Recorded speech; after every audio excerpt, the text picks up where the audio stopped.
Junior College, IIT, JEE, NEET Academy, Seat Guarantee Program.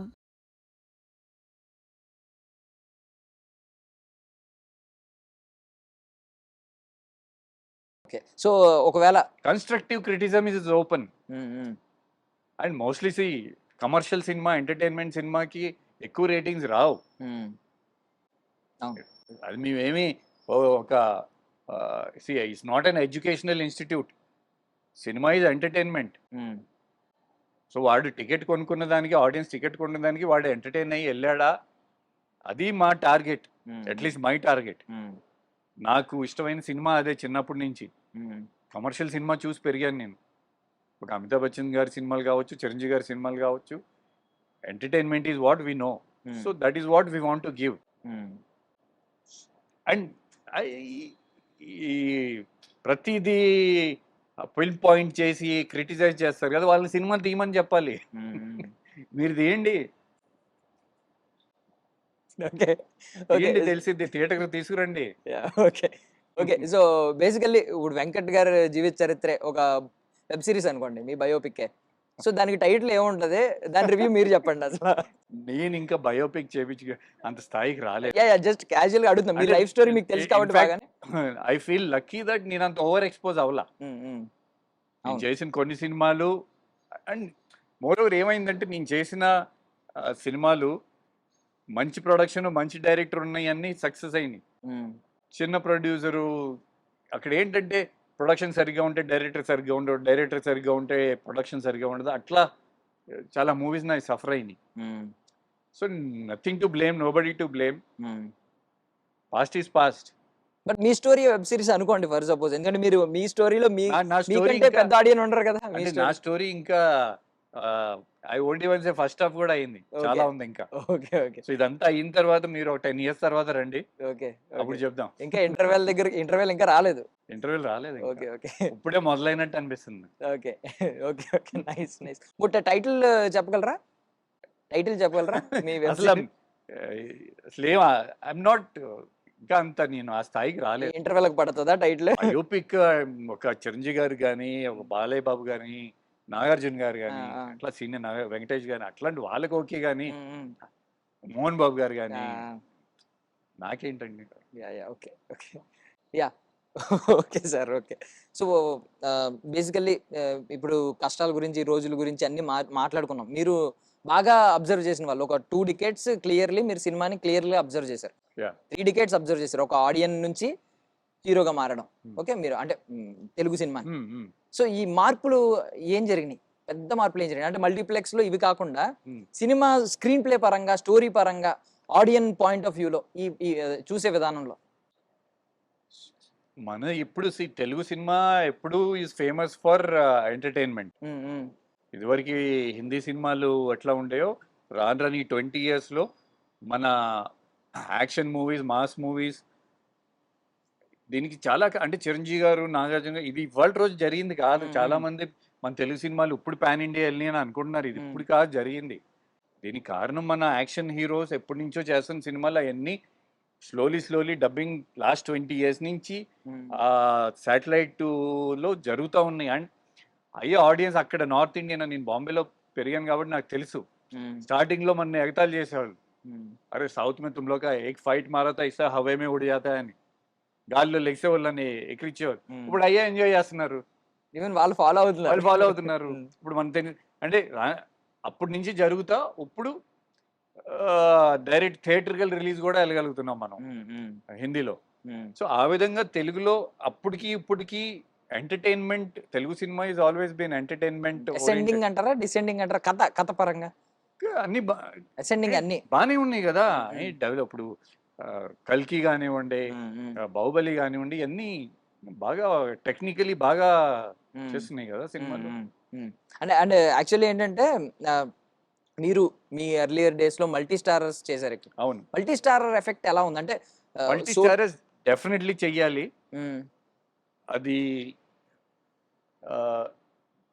చాలా మంది young heroes ఇప్పుడు ఉన్నారు, అవుట్ సైడ్ నుంచి వచ్చేవాళ్ళు డెఫినెట్లీ చేయాలి. ఎందుకంటే ఇప్పుడు ఒక స్టూడియో బ్యాకింగ్ ఉందనుకోండి, ఒక సినిమా ఆడిపోతే రెండో సినిమా, మూడో సినిమా, అట్లా ఉంటది. బట్ మాలాంటి అవుట్ సైడర్స్కి ఆ అవకాశాలు ఉండవు.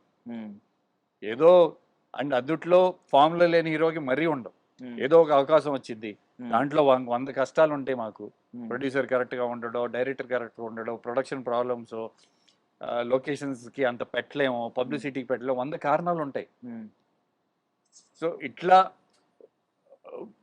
ఇట్లాంటి టైంలో ఇప్పుడు నేను సక్సెస్ఫుల్గా ఉన్నాను అనుకోండి, నాలాంటి సపోర్ట్ లేని ఇంకోటి ఉన్నాడని వాడిని సెకండ్ హీరోగానో ఇట్లా 2-3 హీరోలతో చేసామనుకోండి, కెరియర్ అనేది ఒకేలాగా ఉండదు కదా, అందరిది గ్రాఫ్ పైకి కిందకి అవుతూ ఉంటాయి. సో ఎప్పుడైతే ఒకళ్ళు బాగుంటే రెండో వాడిని లిఫ్ట్ చేయొచ్చు. అవును, కరెక్ట్. సో అలాగే స్టార్ హీరోస్, ఇప్పుడు చిరంజీవి గారు ఆ రోజు మాతో సినిమా చేయడం ఒక్కపోతే మాకు ఆ గుర్తింపు వచ్చేది కాదు కదా. Correct. So that is what అట్లా ఆ చిరంజీవి గారికి ఉన్న ఆ క్వాలిటీస్ స్లోలీ అందరు హీరోస్ డెవలప్ చేసుకుంటే, అండ్ మోర్ ఓవర్ హిందీలో మీకు ఎక్కువ మల్టీ స్టార్ కాస్ట్ మూవీస్ వస్తాయి, మనకి తెలుగులోనే రావు. అది కొంచెం రావాలి. అండ్ మీరు కొత్త విషయం చెప్పారంటే, ఇప్పుడు రిలీజ్ ట్రెండ్ ఏదో ఈ మధ్య వచ్చిందని ఫీల్ అవుతున్నారు అందరూ ఈ కిడ్స్. మీరు చిరంజీవి గారి సినిమా అప్పట్లోనే రిలీజ్ అని కొత్త విషయం చెప్పారు. సీరియస్ చెప్పాను కదా, లాస్ట్ 20 years అసలు సినిమాగా లేదండి. అంతకుముందు ఎట్లా ఉండేది, సింగిల్ స్క్రీన్స్ ఉన్నప్పుడు. లాస్ట్ 20 yearsలో ఆల్దో మనకి బిల్డింగ్ గేట్ బయటకు వెళ్ళంగానే మనం ఉండే చోట వెళ్ళంగానే థియేటర్లు ఉన్నాయి, కానీ చుట్టుపక్కల ఈ మల్టీప్లెక్స్లో ఒక 5 screens, ఇంకో కిలోమీటర్ వెళ్తే ఇంకో మల్టీప్లెక్స్లో ఇంకో 5 screens. బట్ ఆ నావెల్టీ అనేది పోయింది. ఆ బిగ్ స్క్రీన్ మీద చూసుకునే, సింగిల్ స్క్రీన్స్ మీద చూసుకునే నావెల్టీ పోయింది.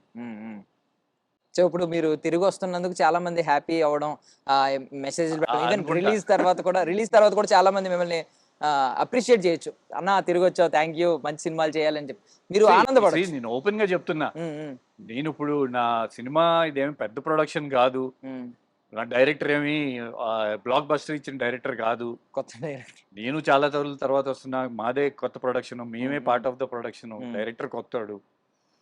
సో ఇలాంటి టైంలో మాకు తెలుసు, మేబీ యూ కాంట్ మా బడ్జెట్ని ఒక హై బడ్జెట్ సినిమాని కంపేర్ చేయడం కరెక్ట్ కాదు. బట్ మాకున్న ఎఫర్ట్స్లో మేము బెస్ట్ ఎఫర్ట్స్ పెట్టి చేసాం. సో కొంచెం ఆడియన్స్ సైడ్ నుంచి ఎట్లాగో ఎంకరేజ్మెంట్ ఉంటుంది.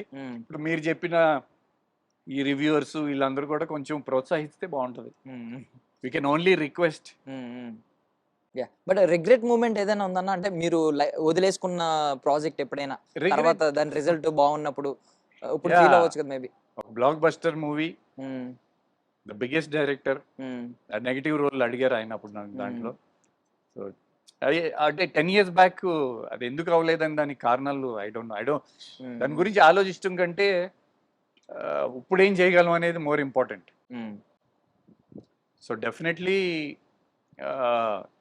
ఇప్పుడు నేను రామ్ బజరంగ్లో మంచి నెగిటివ్ రోల్, అది ఒక mass commercial cinema. Even for Raj Tarun కానీ శాండీకి కానీ కూడా అలాంటి సినిమా వాళ్ళు చేయలే అప్పుడు దాకా, ఆడియన్స్ వాళ్ళని చూడలే, అన్ని నరకటాలే. ఆ డైరెక్టర్ సుధీర్ రాజు నేను బ్లడ్ మ్యాన్ అని పిలుస్తా. అండ్ దాంట్లో టెక్నీషియన్స్ కూడా అందరూ డిఓపి అజయ్ విన్సెంట్ గారు, ఫైట్ మాస్టర్లు అందరూ పెద్ద సినిమాలు చేసిన ఫైట్ మాస్టర్స్. సో అది భారీ బడ్జెట్ సినిమా కొంచెం.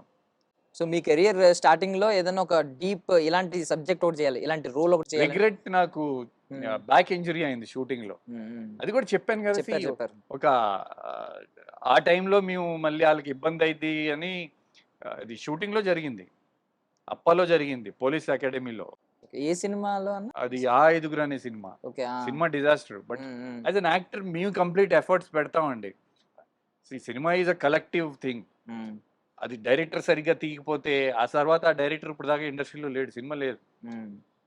ప్రొడ్యూసర్ మళ్ళీ అంతకుముందు ఆనల్ కూడా తీశారు, ప్రేమ్ పాత్ర అని మంచి ప్రొడ్యూసర్. సంథింగ్ అంటే డైరెక్టర్ కూడా ఫ్లాప్ ఇవ్వాలని కోరుకోడు, but somehow it didn't work out.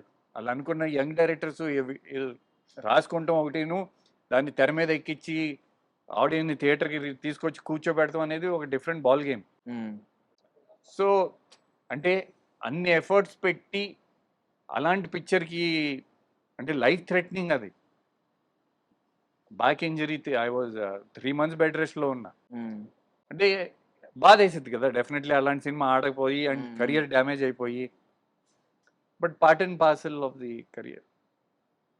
But మీ బకెట్ లిస్ట్ లో ఏదైనా ఒక రోల్ బలంగా అనుకుని ఉంటారు ఈ 25 years లో, అది ఏంటి అసలు, ఎలాంటి రోల్? డెఫినెట్లీ నాకు అంటే నాకు ఒక గ్లాడియేటర్ కానీ ఒక ట్రాయ్ కానీ ఆ సినిమాలు అంటే నాకు చాలా ఇష్టం.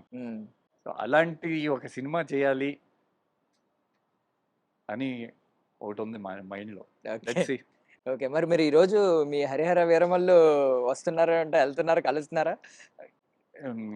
రత్నం గారు మా ఫాదర్కి ఎప్పటి నుంచో ఒక 30-40 years నుంచి ఫ్యామిలీ ఫ్రెండ్ ఆయన.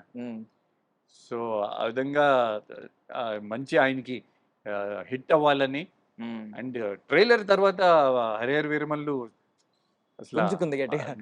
చూస్తుంటే గూజ్ బంప్స్ వస్తాయి. అండ్ కళ్యాణ్ ఫ్యాన్ ఫాలోయింగ్ అంతా ఐ థింక్ డెఫినెట్లీ ఆ సినిమా సక్సెస్ అయితే నెక్స్ట్ మేము ఓజీకి మేము ఇంకా పెద్ద బ్లాక్ బస్టర్ ఇస్తాం. ఓకే, మళ్ళీ అన్నయ్యతో కలిసి యాక్ట్ చేయాలి, పెద్ద అన్నయ్యతో కలిసి అని ఏమన్నా ఆయన అనిపిస్తుంది? పిలవాలే కానీ ఇప్పుడు పరిగెత్తుకొని వెళ్ళిపోతాం. ఆల్మోస్ట్ ఒక 20 years అయిపోయింది కదా, 25 years దాకా అయిపోతుంది. 25th ఇప్పుడు అన్నయ్య ఐ థింక్ ఇయర్ కంప్లీట్ అయితే 25th year. 25 years అయిపోతుంది 25 అన్నయ్యకి. years. ఆయన కలిసి కూడా చాలా రోజులు అంటే ఇదివరకు ఈజీగా ఉండేది. ఆయన తర్వాత పాలిటిక్స్ లోకి వెళ్ళటం, ఆయన బిజీ అయిపోవటం, కలిసి కూడా చాలా రోజులు అయింది. బట్ ఈ ప్రీ రిలీజ్ ఈవెంట్ కి దేనికి ఏమైనా ఎవరినైనా పిలిచే అవకాశం ఏమైనా ఉంటుందా? ఎవరిని ఇబ్బంది పెడతాం నాకు ఇష్టం లేదండి. వాళ్ళందరూ బిజీగా ఉంటారు. మనం మళ్ళీ అడిగి నో చెప్పించుకుంటూ ఎందుకు ఎవరు. అట్లీస్ట్ వాళ్ళతో ఒక ట్రైలర్ లాంచ్ చేయించడం, డెఫినెట్లీ ఐ థింక్ చూపించడం. వాళ్ళ దగ్గరికి వెళ్ళేసి ఒక 5 minutes ఇవ్వమంటే ఎవరైనా టైం ఇస్తారు. బట్ వాళ్ళు మన కోసం స్పెషల్ గా వచ్చి ఒక 2 hours ఇవ్వాలంటే I don't think. C everything let's be open. Success లో ఉంటే నీతో 10 మంది నుంచి ఉంటారు, నిన్ను పైకి లేపుతారు. నువ్వు ఫెయిలియర్ లో ఉంటే నిన్ను ఎవరు టచ్ చేయరు. సో అది మనం యాక్సెప్ట్ చేయాలి. అందరం అక్కడి నుంచి 0 నుంచి స్టార్ట్ అయ్యి పైకి వచ్చిన వాళ్ళే. సో మేము సక్సెస్ చూసాం, ఫెయిలియర్ చూసాం, మళ్ళీ టైం బాగుంటే సక్సెస్ చూస్తాం. సూపర్, ఓపెన్ సీక్రెట్ లాస్ట్ లో చెప్పారు. థ్యాంక్ యూ సో మచ్ అన్న, మీ విలువైన సమయాన్ని మాకు ఇచ్చారు, చాలా విషయాలు షేర్ చేసుకున్నారు. బట్ ఒక తమ్ముడుగా అన్నయ్య పిలిస్తే వస్తారేమో అనేది మా ఆలోచన. మీరు ఒకసారి ట్రై చేయాలి. కరెక్ట్ కాదు. ఓకే, అంటే వాళ్ళ సినిమాలు అవన్నీ బిజీగా ఉంటారు, వాళ్ళ కమిట్మెంట్స్ కి. బట్ మీ కంబ్యాక్ మాత్రం చాలా స్ట్రాంగ్ గా ఉండాలి అని మేము మనస్ఫూర్తిగా కోరుకుంటున్నాం. అప్పట్లో ఐ మీన్ మీకు ఎలా ఉండేదో ఆ ఫాలోయింగ్, ఆ ఆదరణ, అది మళ్ళీ మీరు దక్కించుకోవాలని మేము ఐ డ్రీమ్ నుంచి. నేను కూడా ఆడియన్స్ నుంచి అదే కోరుకుంటున్నాను. రాబోయే సినిమాలు తప్పకుండా చూడండి, థియేటర్స్ లో చూడండి. అండ్ మీ బ్లెస్సింగ్స్ నాకు ఎప్పుడు ఉంటాయని కోరుకుంటున్నాను. థ్యాంక్ యూ అన్న, thank you so much. Thank you.